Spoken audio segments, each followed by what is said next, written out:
The most wonderful time of the year. Although, let's be honest, around the holidays, things really add up. But here's the good news. Only at Verizon, you can get a single line for $50 per month when you switch and bring your phone. So while ice skating for two is definitely costing more, here at Verizon, you can save. Gifts for your third cousins? Steep.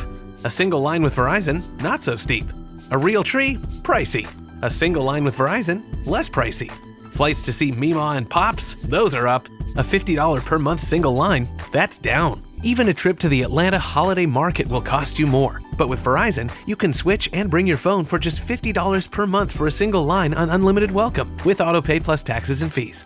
All this to say, during the holiday season, when everything is costing more, you can get more for less right now at a local Verizon store. $15 monthly promo credits applied over 36 months with a new line on unlimited welcome. In times of congestion, unlimited 5G, 4G LTE may be temporarily slower than other traffic. Domestic data roaming at 2G speeds. Additional terms apply. I'm Carylon Cooper, and I am a two-dimensional contemporary artist living in Chattanooga, Tennessee.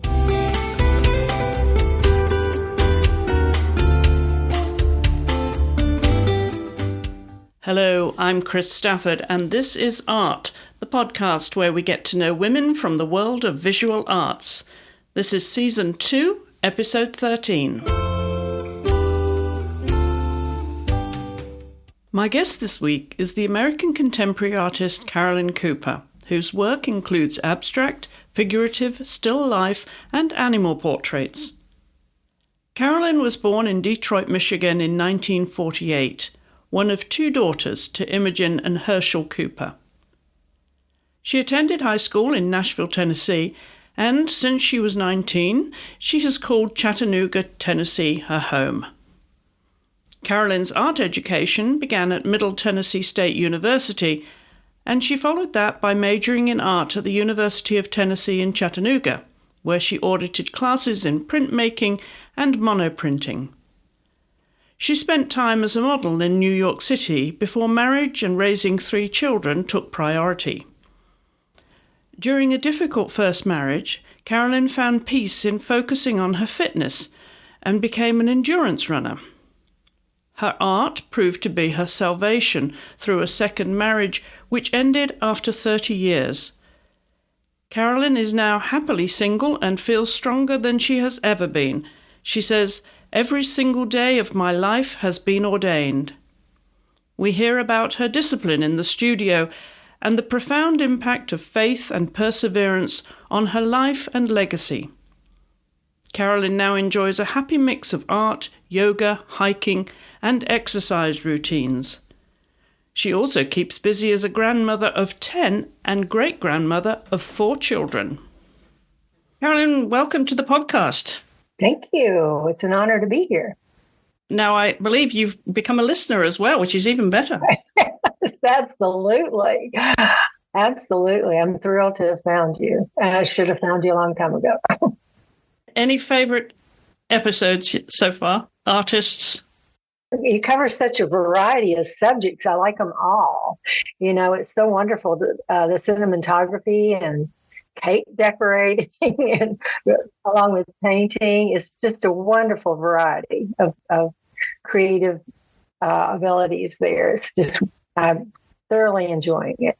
Well, great. Well, welcome to the community. Thank you. So let's start with what life is like for you now, Carylon, because I know you've been married, you have a number of children and grandchildren. So give us a picture, paint us a picture of what life looks like for you now. Okay. I am an early bird. I love starting early in the morning. I feel like that the earlier is time before time. It's my time. There's no interruptions. So I'm talking about walking over to the studio at 4 a.m. And that's where I do my real planning. Now, I might be able later in the day to have windows of opportunity, but my real planning is done very early in the morning. I'll turn on typically some instrumental music and all, and just go after it and know that I'm totally involved in what I'm doing and focused. And then later in the day, with all those 14 grandchildren that I have, if I need to pick up somebody at the orthodontist or pick up somebody from school or whatever, I can back away from the studio and do those things. So my prime time is early morning in the studio. And is your studio then customized to your needs? I have just moved from Signal Mountain, and it had 2 horse barns, and one of those horse barns, what I converted into my studio. It had rolling glass garage doors that I could open up if the weather were at all permitting, and I have 2 white labs that roam in and out of the studio. So being on property was really important to me. Now I do have a studio, but it is, and it's in my house. I especially like having the ability to walk by a piece of art and not just sit and study it. But I learned so much more peripheral vision just walking by it, and I'll know what needs to be corrected or whatever. But I think if I had a studio apart from my house, there would be some advantages to, I guess, excuse me, having that allotted time away from the dryer buzzer or the telephone or somebody knocking at the door or whatever. I know that would be a wonderful thing too, but I particularly like living with my art before it goes out. And that means being able to keep me close to the art. Do you paint every day then and have a disciplined schedule as to how many hours you need to be dedicating to your art, Carylon? I really do not count up hours. I count it a privilege to be in there. So I'm always looking for those times to be able to go into the studio. But once again, that's the reason I start so very early in the morning. No one's calling on me at 4 a.m. And so that is really a gift. And another gift, another gift with that is I actually love getting up early in the morning. I wrote a little short story about, I think I have a sensory button on the back of my head that goes off, and I don't just get out of bed, I jump out of bed and cannot wait to get out of bed. So that is maybe not the norm, but then again, maybe I'm not the norm. But so that is, it's not a dedication or I need to spend 8 hours in the studio. I get to go over there now. And so this is, I'm fairly disciplined in my entire life, though, in all areas. How long have you been in this kind of routine where you've been able to dedicate so much time to your art? Can we back up just a minute here? I went to school and studied art at MTSU, and I came out of school and immediately started having children. And when I started that, I could not work from my kitchen table very well. I like working large. And so I decided to get into the fitness industry. And for 20 years, I was an endurance runner and started a fitness thing here for the underprivileged in Chattanooga. The city of Chattanooga hired me for that. And then when my children got to a stage where they were occupied with school and everything, I went to UTC, our local university here, and I audited classes there to be able to be around other people creating art. And I focused on printmaking, atelier, and then monoprint. And so that started a whole new journey into the gallery world for me. And so I started being a gallery artist at that point. And so that was when you became full-time artist then, was it? Yes, true. Where do the horses and the hounds come into your life? Because they feature in a lot of your artwork. Well, Dan Hardaway was a fella. He's no longer with us, but he's from Atlanta, and he was very successful in his business. And he decided when he retired, he already had a huge interest in hounds, to breed this certain type of hunting hound. And I think it was like the second Garden and Gun magazine. He was on the front cover. And I took such an interest in it because it was so delightful for me, being an early person. I could identify with the passion that he had for these dogs. And he said that these dogs running over the hill in the morning were just music to his ears, yapping. And I thought, I love that passion. I love that eagerness for life. I have honestly always felt like it was a blessing to be eager to get out of bed and start the day, whatever it held, to just be in it. And I started doing these hounds, and I really just identified. And what about horses? Have you ridden in your youth? Horses came about when I took an interest in folk art. And Purvis Young was a gentleman that did some wonderful horses. They were very abstractly done. He was in prison at the time, and the only surfaces he could find to paint on were file folders and cardboard and whatever he could find around there. And he did these wonderful things. And of course, when he got out, all these things were framed, and he's hanging in museums and everything. But horses, I'm sorry, that was long-winded. Horses to him were his icon for freedom. And he wanted to paint horses because he longed for his freedom. The most wonderful time of the year. Although, let's be honest, around the holidays, things really add up. But here's the good news. Only at Verizon, you can get a single line for $50 per month when you switch and bring your phone. So while ice skating for two is definitely costing more, here at Verizon, you can save. Gifts for your third cousins? Steep. A single line with Verizon? Not so steep. A real tree? Pricey. A single line with Verizon? Less pricey. Flights to see Meemaw and Pops? Those are up. A $50 per month single line? That's down. Even a trip to the Atlanta Holiday Market will cost you more. But with Verizon, you can switch and bring your phone for just $50 per month for a single line on unlimited welcome, with autopay plus taxes and fees. All this to say, during the holiday season, when everything is costing more, you can get more for less right now at a local Verizon store. $15 monthly promo credits applied over 36 months with a new line on unlimited welcome. In times of congestion, unlimited 5G, 4G LTE may be temporarily slower than other traffic. Domestic data roaming at 2G speeds. Additional terms apply. The movement of horses, was it that captured your artistic eye? Not necessarily the movement so much as the strength and the strength. I identify with strength of character.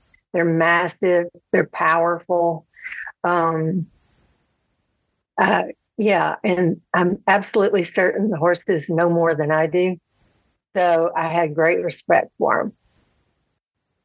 Well, let's rewind the clock a bit, Carylon. As you know, on the show, we do like to go back to where it all began. And for you were born in Detroit, Michigan in 1948.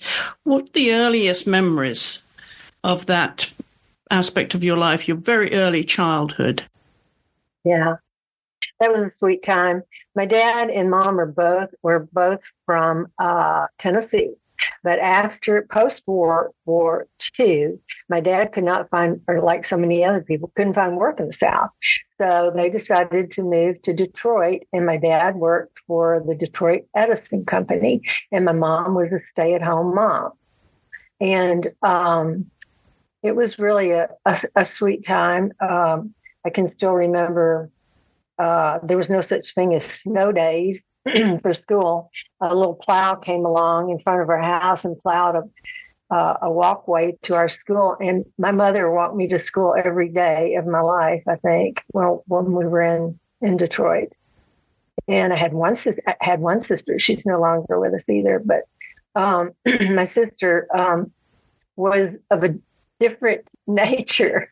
I don't know, early on, Mom and Dad said, okay, keep your room clean, and here's your quarter. And my sister said, you can have mine. Just keep my room clean. So that was the first time I started earning money, and that was probably when I was about 8 years old. What else were you doing apart from making money off your sister? Well, I moved from Detroit when I was 9 years old and moved to Nashville, Tennessee. And when I moved here to Nashville, I didn't give up my entrepreneurship. I got a job. I rode the bus to a clothing store in Nashville, and I was a model, and I worked in the store there. And then I would ride the bus back home. And when I wasn't doing that, I would work for my mom and my dad had built this little, we lived in a tiny little house in Nashville, and he built this room on the back of it. And my mom went to cosmetology school for the first time, doing something outside the house. And my mother opened Jean's Beauty Shop in the back of our house. And so my time in Nashville, I grew up waking up to hearing the women chatter in my mother's beauty shop as getting their shampoo and set for the week. That was fun. What about school? Were you keen for school? Were you disciplined? I really, really didn't enjoy history. And so what I did was I took history in summer school. And as it turned out, when I got out of the 10th grade, I was told that I had plenty of credits to move on to my senior year. So I skipped my 11th grade year. And I was always on the honor roll. And so I graduated from high school when I was 16 and then went to MTSU after that. And what were your interests other than that at school? You said you got into the fitness industry later, but were you a keen athlete then in school? Not in school. I played tennis, but that was it. The whole athletic career began. My 5 children, who's no longer with us either, one day I said, I want to start running. He said, well, run around our circular driveway one time. And so I said, okay. So I did that. The next day I ran around it twice. Next day. Anyway, story goes on. And 5 weeks later, I entered my first race and came home with my first T-shirt, the addiction took. And I kept running and running and running all races that I could get a T-shirt and a medal. And finally did a marathon and qualified for the Boston. But I looked at my children. I thought, you know what? I can't afford this much time in training. So I backed off of that. And that's when I started teaching fitness classes and developing the fitness industry, the fitness business in Chattanooga. So what was it about the running that grabbed your imagination? Well, kind of a bittersweet story. I was going through a very difficult marriage. My first husband was an alcoholic. And the endorphins of running were real. I mean, they were real. So I kept running and running and running. And one day I was in an athletic shoe store and I said, I want to run really long, but I can't entertain the thoughts that long. This is long before earbuds. And he said, oh, I have somebody I want you to get in touch with. And I said, okay. And I walked out of the store and I thought, I don't do that. I don't call people I don't know and, just strike up a running time with them. But I don't know what made me do it, but I just decided to call her. So I called this lady, Yvonne, and she said, come on over and we'll run in the morning. We always ran early morning. And we had not gotten out of her driveway until she said, did Paul, the fellow in the shoe store, tell you what's been going on in my life? And I said, no, not really. And she said, I just lost my son 2 weeks prior to that. So Yvonne was running for the same reason I was running, because we needed to run. It was for our mental health. And some days we'd run a little bit and stop and cry a little bit, run a little bit and cry a little bit. But anyway, that's how my running career that's what that was all about. It was just for my emotional and mental health. It was not so much physically that I needed it. In fact, I probably needed to back off of that a little bit. Ended up with a lot of stress fractures and stuff like that. But it was absolutely the medicine I needed at that point in time in my life. And what ages would you have been, Carolyn, when you were actually doing most of your running? Probably, I would say from around 30 years old to 45 years old. Do you do any running now? I'm happy to be walking. I'm 75. And so I've had lots of injuries, and I do a yoga, and I do those Stairmaster and different machines like that. And I do a stretching program, and I'm now in a balance program. But you know what? There's seasons. And I know you know this too, Chris, but there's seasons in your life, and you just keep trying to adapt to where you are right now and getting the very most out of where you are today. If you look in the rearview mirror too long, you're going to be very disappointed. So I don't look back. Do I see people running and go, man, I wish I could do that? Yeah, I do that. But I know that that's not where I am today. And when you were younger, what sort of things were your parents interested in that they were involving you in? Were they encouraging you into art or anything in particular when you were young? I still want to tell you yes, but I can't lie. No, they weren't. My dad, one time when I did, my dad never looked up over his newspaper to even greet me when I came in from college. He was a very standoffish guy. I've never heard "I love you" from my dad, and I'm sad about that. But my dad one time told me when I told him I was going to major in art, and he said, "Carolyn, you do know that art is just something that rich people do with the extra money that they have." And I said, no, art is like something necessary in our lives. But he didn't understand that because he was brought up during the Depression, and those luxuries didn't come on him. He had to make a living for his family, put food on the table. So he never once considered art as something necessary. And how was your relationship with your mother? Wonderful. My mother was a very loving, kind, nurturing person to me and to my children. And she did everything she could to make when we come and stay with her absolutely wonderful. And even when I moved to Chattanooga, I used to tell people if I had a bump in the road and needed some encouragement, I'd say, man, if I could just sit at my mother's kitchen table and have a cup of coffee with her right now, everything would be okay. So that's who she was. And did they eventually have an appreciation for your art? I never heard that from my dad, but my mother, yes, she did. I was pretty privileged in lots of different areas where I would have something to, whether it was a opening or something in the newspaper or whatever, to send to my mom, and she was just thrilled with what was happening in my life. So yes. So when you turned your attention then after raising children to art, what kind of feeling were you getting from making art in those early days, Carolyn? I was getting release and exposure. It was a release from what my art I consider to be storyboard. Okay. So these storyboards are a way of journaling on canvas to me. And I journaled since I was in the 4th grade. So these were things that needed to come out of me and be tangible. And so I'm in my art. And the icons that I use for my art are simply chapters in a book.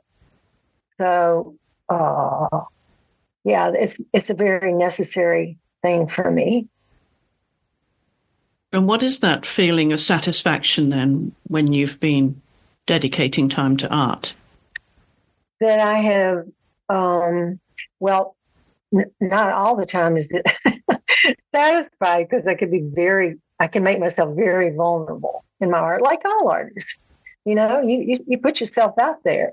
And, but typically, I mean, when somebody asks me, what's your favorite thing you've ever painted? I always say the same thing, because it's true. The last thing I painted is my favorite. And it's because after you've been engaged in that process, you feel like that you've come to an end, you look back and you go, I poured myself into that and I like what I'm looking at. So is the most important thing to you then, when you are working or when you finish a piece, what you think about it, or the response from those that may be viewing your art and judging it? Well, I would very much like to say it's my satisfaction that I'm only concerned about. But hello, we do need to make a living, right? So my art also needs to satisfy other people, and I've been blessed to say that it has. And I'm also humble enough to say that I have taken on some horrible commissions. And when I do that, I'm thinking, don't do it. And then I'm like, you humble yourself and you discipline yourself to try to satisfy that person with what they are expecting. And one of them, Chris, and I'm sure every artist, I may know a lot of artists don't do commissions at all, but anyway, the ones that do can identify with this. There was one that was so horrible that I ended up printing off all the suggestions that she would make when she would look at it. And I probably have 6 pages of her suggestions. And after a point in time, it got to where most people would have said, I'm done. But not me. I'm like, nope, I'm going to do this thing. If it kills me, I'm going to make her happy. And so anyway, I keep that taped to the side of my computer. So when I get really bummed out about something, you remember this person that you couldn't satisfy? And I would love to at some point say, I don't do that. But at this point, I think it serves as a necessary thing for my growth.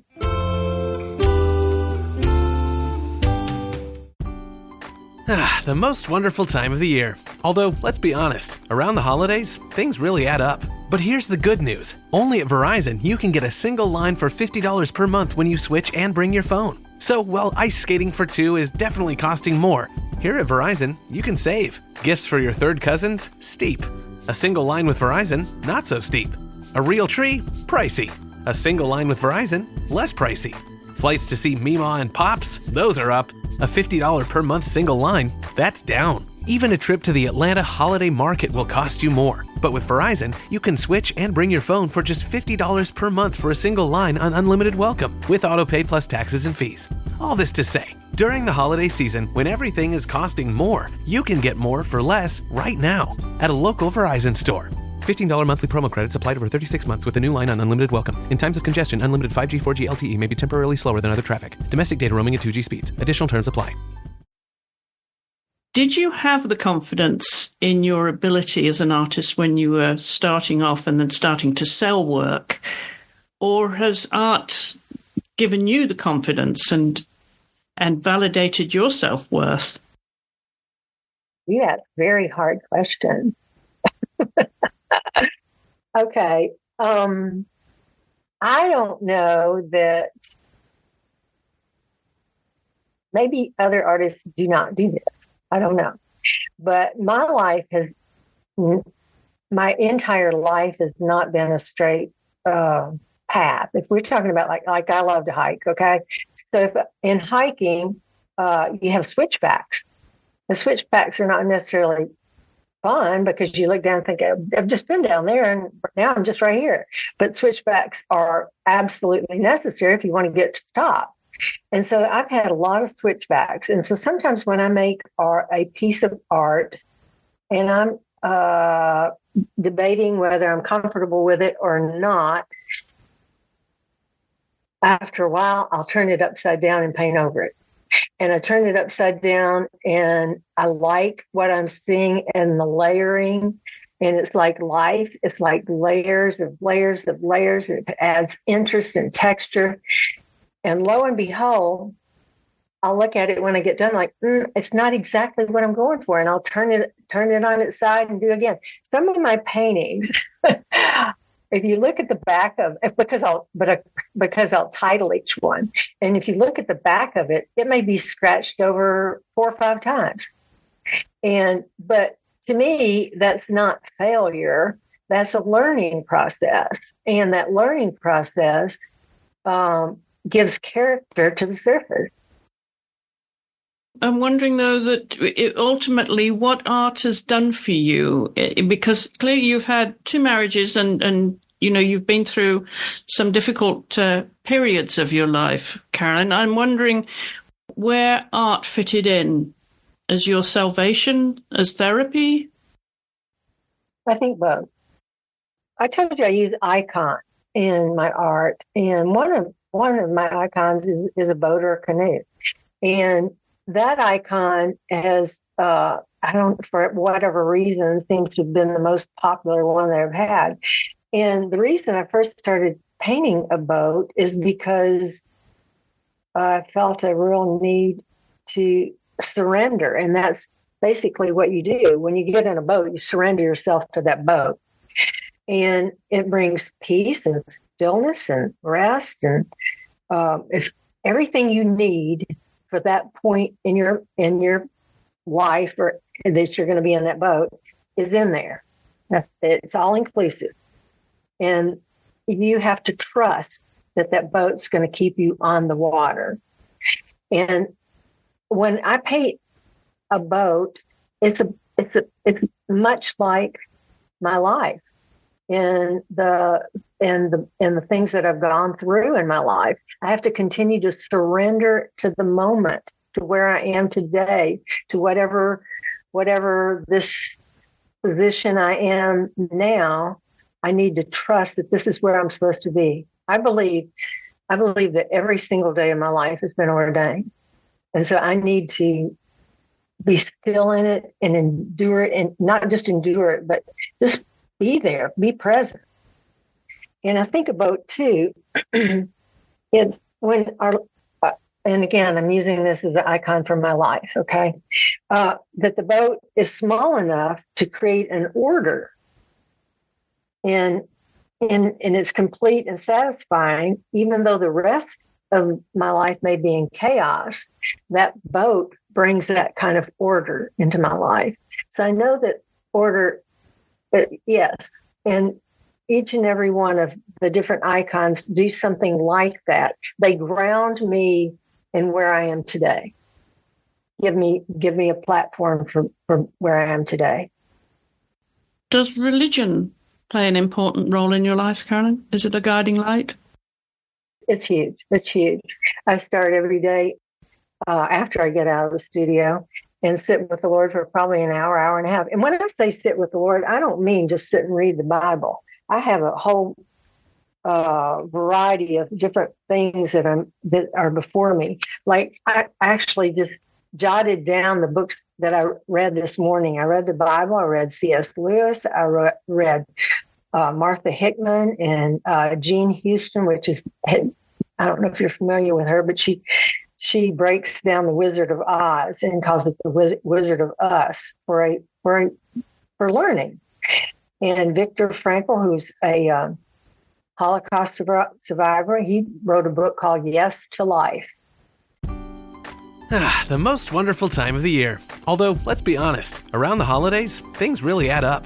But here's the good news. Only at Verizon, you can get a single line for $50 per month when you switch and bring your phone. So while ice skating for 2 is definitely costing more, here at Verizon, you can save. Gifts for your third cousins? Steep. A single line with Verizon? Not so steep. A real tree? Pricey. A single line with Verizon? Less pricey. Flights to see Meemaw and Pops? Those are up. A $50 per month single line? That's down. Even a trip to the Atlanta Holiday Market will cost you more. But with Verizon, you can switch and bring your phone for just $50 per month for a single line on unlimited welcome, with autopay plus taxes and fees. All this to say, during the holiday season, when everything is costing more, you can get more for less right now at a local Verizon store. $15 monthly promo credits applied over 36 months with a new line on unlimited welcome. In times of congestion, unlimited 5G, 4G LTE may be temporarily slower than other traffic. Domestic data roaming at 2G speeds. Additional terms apply. I love outdoors, so I read a book called Forest Bathing. And then I read another book because I want to rewire my brain from any negativity. So I'm reading a book called Switch on Your Brain. And then, speaking of books, when I get ready to relax at night, I'll read Anne Lamott or Jedediah Jenkins. I don't know if you've ever heard of him, but if you haven't, you need to read his stuff. So I do a lot of reading, but so when I say I do have a very firm faith, but I also supplement the Bible with many other things that I think are bringing healing to me over the rough spots that I've had. Art is a huge healer. Where does the religious influence come from originally, Carolyn? Were your parents or grandparents strongly religious? No, they were not. Okay. When I was 19 years old, I came to Chattanooga, Tennessee, and she wasn't my mother-in-law at that point, but she was soon to be my mother-in-law. And I came home with the father of my children, and the first visit there, they lived in a huge, very beautiful home. I did not come from that. And when I told my friends at school that I was coming home to visit Mike's family, they said, "We need to pack your suitcase for you. You don't have the clothes to go there." And I didn't have the name brand clothes. So they actually got my suitcase packed with their brand name clothes. And I came to Chattanooga that first time to that beautiful home with borrowed clothing. And anyway, so we got there and Mike said, "I'm going to go play golf with my dad." And I'm like, "Oh dear, you're going to leave me with your mother that I don't know." Anyway, so as soon as they walked out the door, she said, "Carolyn, why don't you come back to my bedroom? I want to talk to you about something." I thought, "Oh, okay." And I said, "Okay." She said, "Just sit on the bed." And I sat down and she said, "Are you a sinner?" I said, "Ma'am?" She said, "Are you a sinner?" I said, "Oh, no, ma'am, I'm not." And she said, "Oh." She said, "Do you know that the Bible says all have sinned and come short of the glory of God?" And I said, "No, I didn't know that." I said, "Well, I guess maybe I am a little bit." And anyway, the conversation went on from that to me saying, "I don't even know the difference in Jesus and God. I don't know what that is." And so anyway, I won't go on and on with it, but she introduced me to my faith, and not only that, but she mentored me and tutored me in the Bible, but not only the Bible, but how to raise a family, how to clean my house, how to cook, how to whatever. She taught me those things at 19 and for several years, of course, after that. So that's how all that came about. And you know what? It took. He came in and he took over my life. And I owe everything to him, and I do all of my art to the glory of God. And how did your mother feel about that and the rest of your family? Well, of course, I went back to Nashville and tried to convert everybody, but they were going to have any part of that. When did you feel that you were facing your biggest challenges in life, when your marriage started to go awry, your first marriage, and you would have been quite young still? What were those milestones, those landmarks, if you will, where you were facing life's biggest challenges? Yeah, those were the switchbacks. Well, and let me the father of my children, Mike, I told you he was an alcoholic. And let me also tell you that he got sober and made up for all the years that he was not a father to my children. And so before he died, he was a wonderful man. But while he was not, before that, he was not a wonderful man. And he was abusive. And I was being the good little Christian wife who was an extension of her husband. When I think about the times back then, do you know that in the newspapers, women were not anything but Mrs. So-and-so. They never had a first name.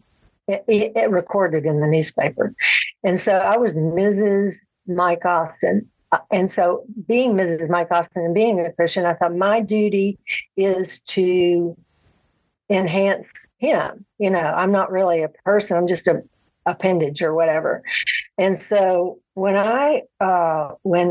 when two of his friends knocked on our door at 5:30 a.m. one morning and said, Mike, we're taking you to rehab. I said, oh, no, you're not. No. I can do this. I can make this thing right. No.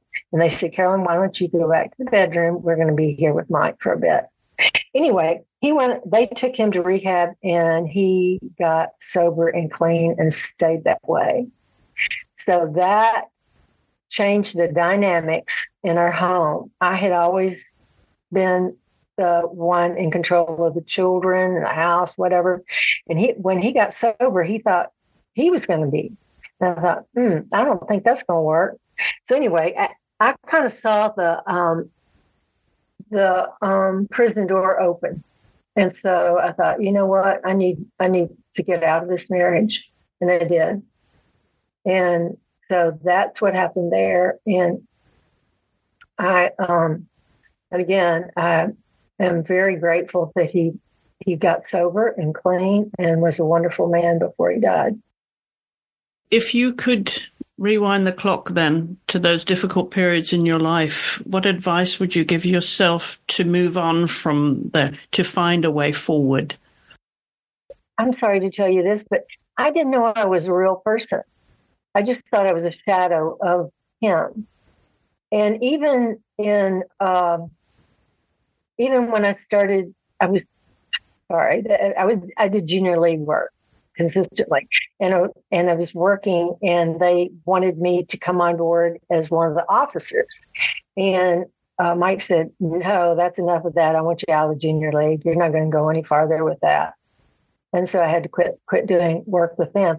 So what I'm telling you is there was a different mindset then, and I don't know whether it was just the South or what, but women were not thought of as stable, independent, intelligent human beings that could choose their own way. And I guess that's what I would caution. I don't think that even goes on today. I would have wished that I'd known that then. But by leaving the marriage, did you feel empowered? Did you feel you were finally taking agency over your own life and your own identity? Absolutely.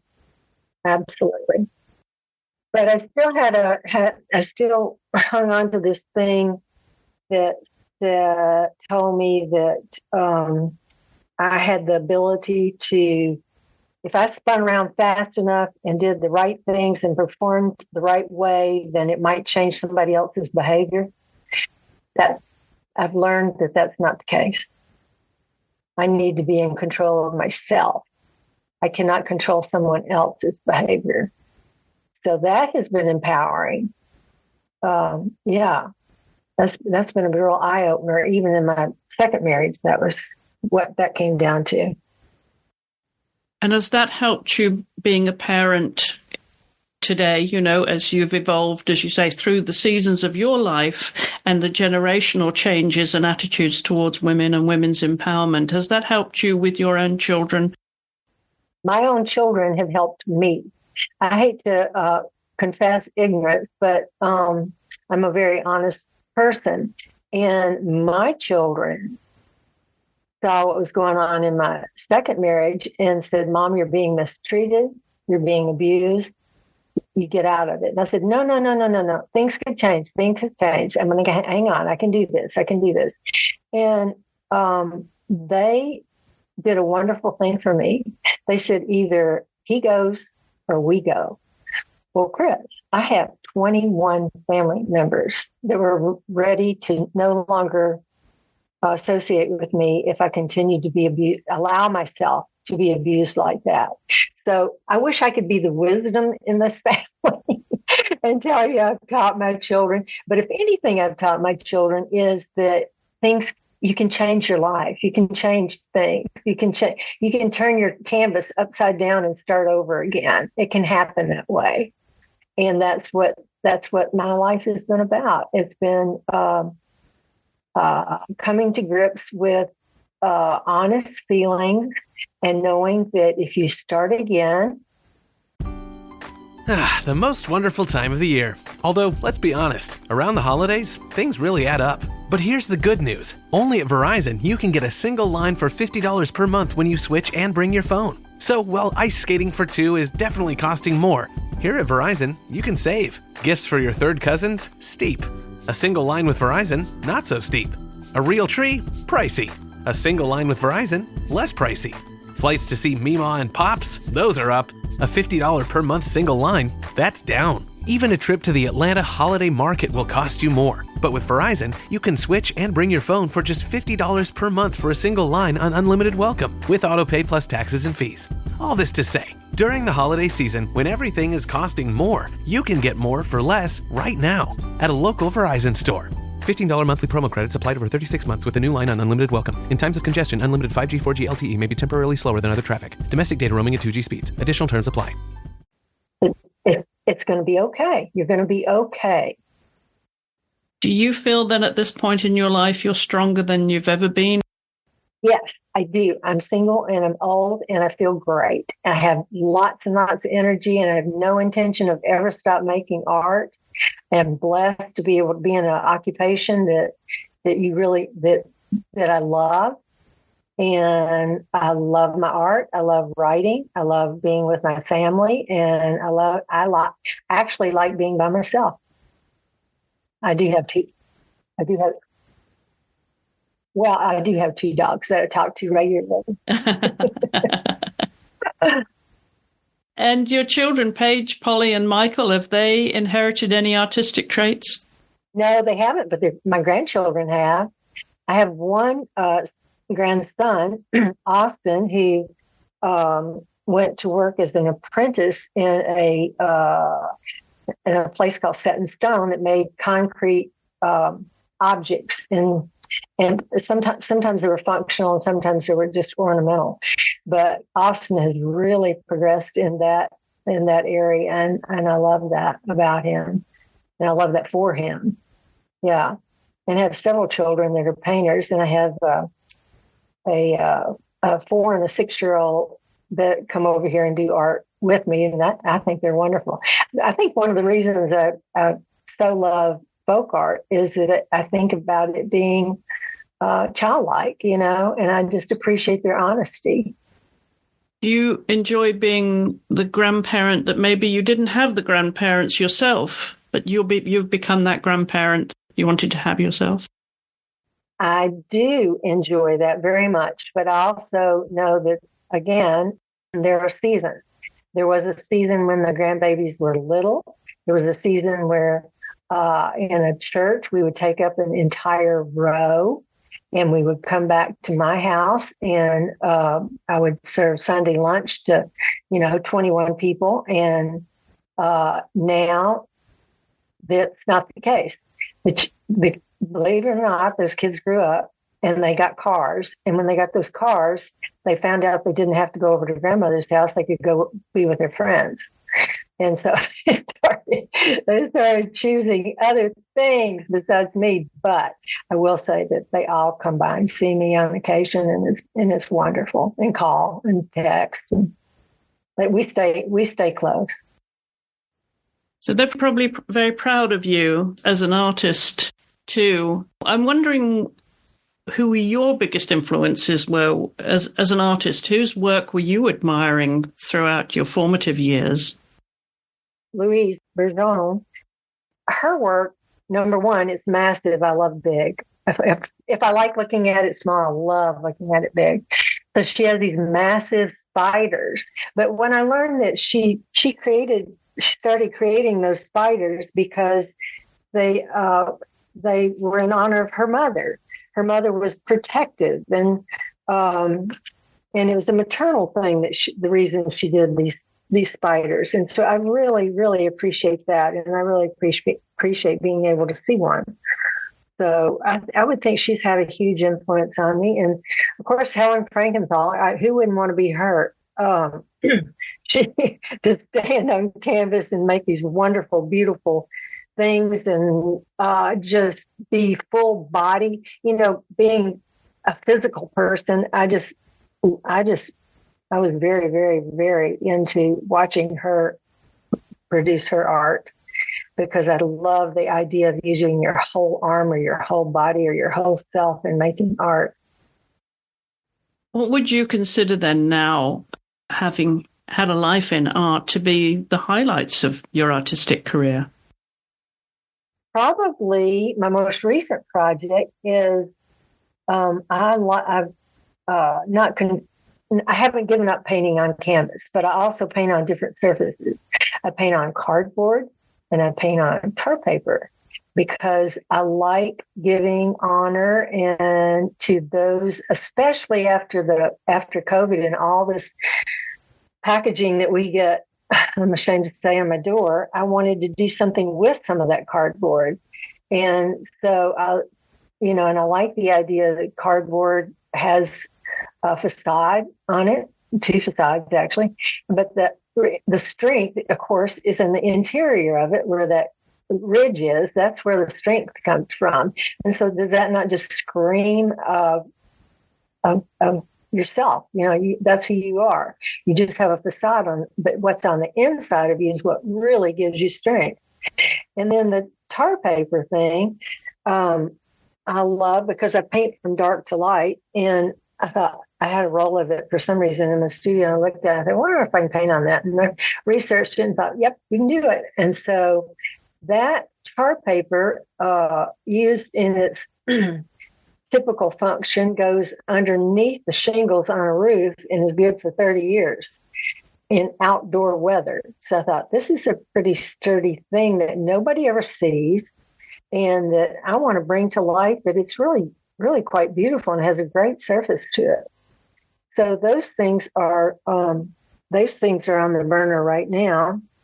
And also, I've illustrated a children's book, and I also have the first draft of a new children's book.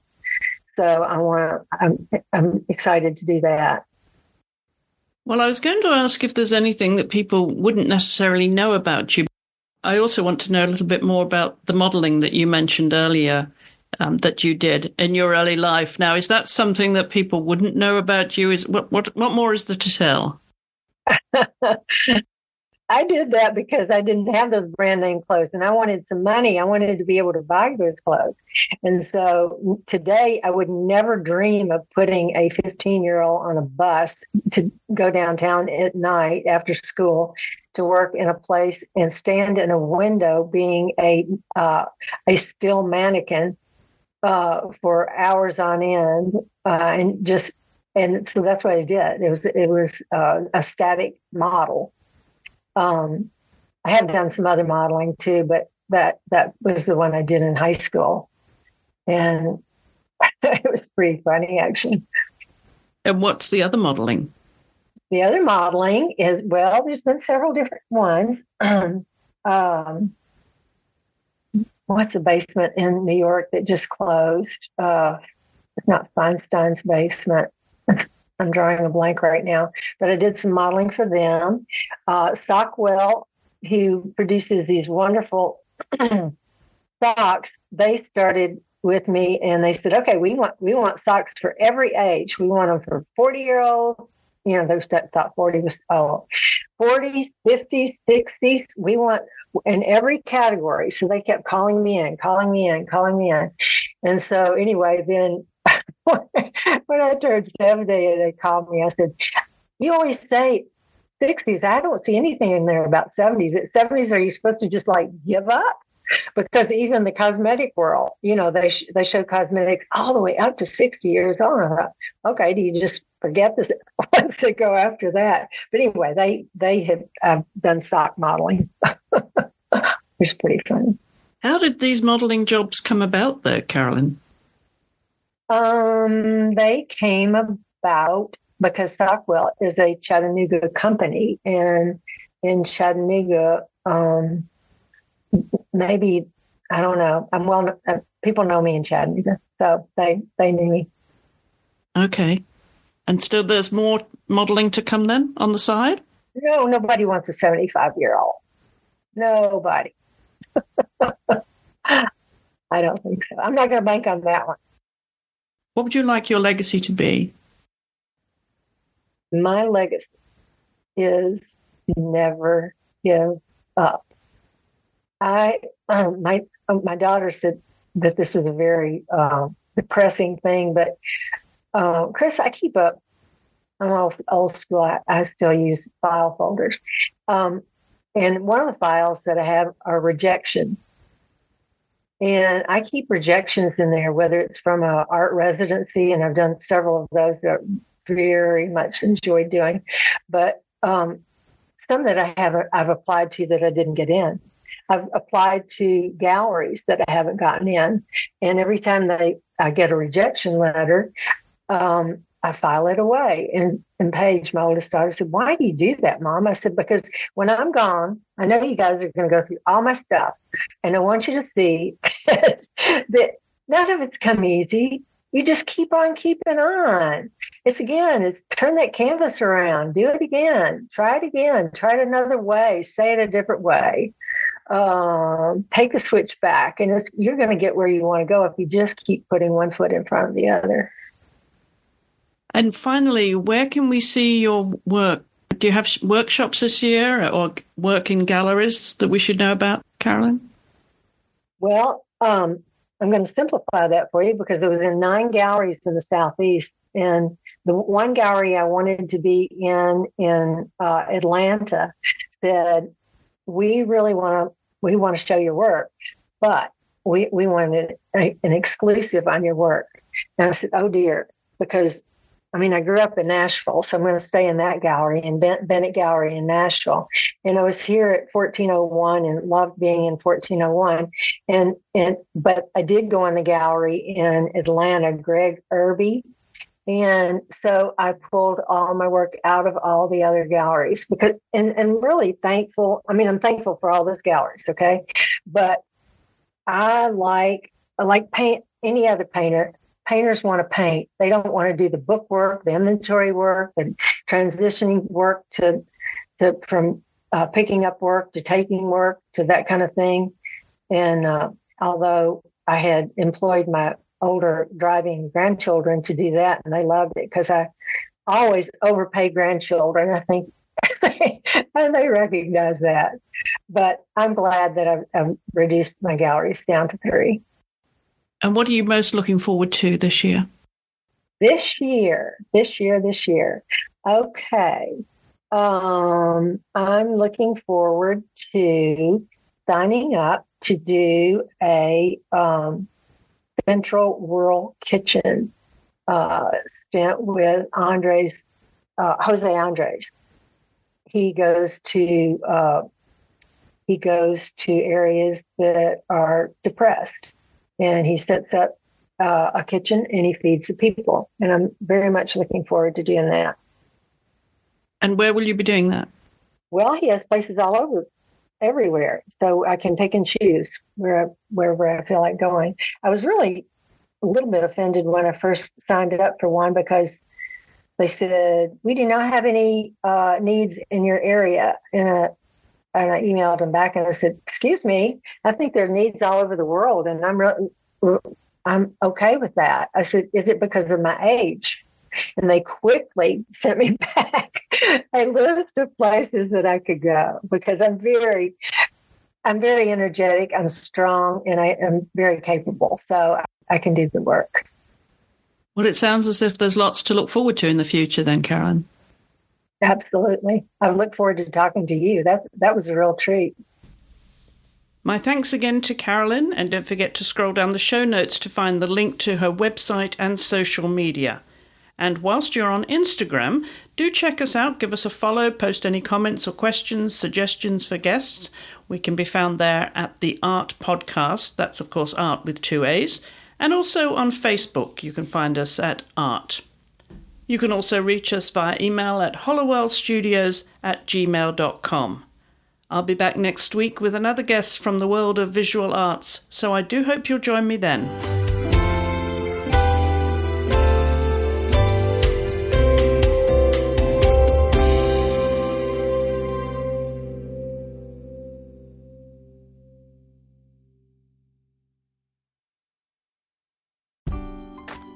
The most wonderful time of the year. Although, let's be honest, around the holidays, things really add up. But here's the good news. Only at Verizon, you can get a single line for $50 per month when you switch and bring your phone. So, while ice skating for two is definitely costing more, here at Verizon, you can save. Gifts for your third cousins? Steep. A single line with Verizon? Not so steep. A real tree? Pricey. A single line with Verizon? Less pricey. Flights to see Mima and Pops? Those are up. A $50 per month single line? That's down. Even a trip to the Atlanta Holiday Market will cost you more. But with Verizon, you can switch and bring your phone for just $50 per month for a single line on unlimited welcome, with autopay plus taxes and fees. All this to say, during the holiday season, when everything is costing more, you can get more for less right now at a local Verizon store. $15 monthly promo credits applied over 36 months with a new line on unlimited welcome. In times of congestion, unlimited 5G, 4G LTE may be temporarily slower than other traffic. Domestic data roaming at 2G speeds. Additional terms apply.